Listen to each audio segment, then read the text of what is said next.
السلام علیکم ناظرین، آج ہم آپ کو ایک ایسی حقیقت سے آگاہ کرتے ہیں کہ دنیا کی تاریخ میں ایک ایسی محبوبہ بھی گزری ہے جس نے اپنی محبت کو پانے کے لیے تمام حدیں پار کر دیں۔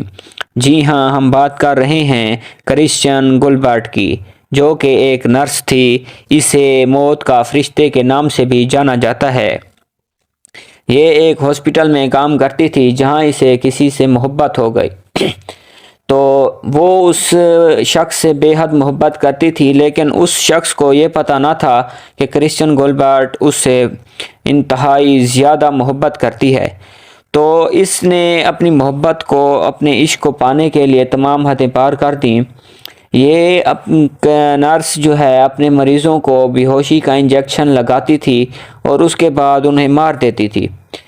اس کا ایک مقصد یہ تھا، سب سے بڑا مقصد یہ تھا کہ اس کا جو محبوب تھا وہ مردہ خانے میں کام کرتا تھا۔ جب یہ اپنے مریض کو مار دیتی تھی، موت کی نیند سلا دیتی تھی، تب یہ مردہ خانے میں جا کر اپنے محبوب سے کہتی تھی۔ یاد رہے کہ اس کے محبوب کو یہ پتہ نہیں تھا کہ کرسچن گولبرٹ اس سے محبت کرتی ہے، تو یہ اسی بہانے یہ خبر دینے جاتی تھی کہ فلاں مریض مر گیا ہے تو اسے مردہ خانے میں لے آؤ۔ اسی بہانے سے جاتی تھی اور اپنے محبوب کا دیدار کر لیتی تھی۔ تو یہ تھی کرسچن گولبرٹ کی کہانی، جس نے اپنے محبوب کو پانے کے لیے انسانیت کی تمام حدیں پار کر دیں اور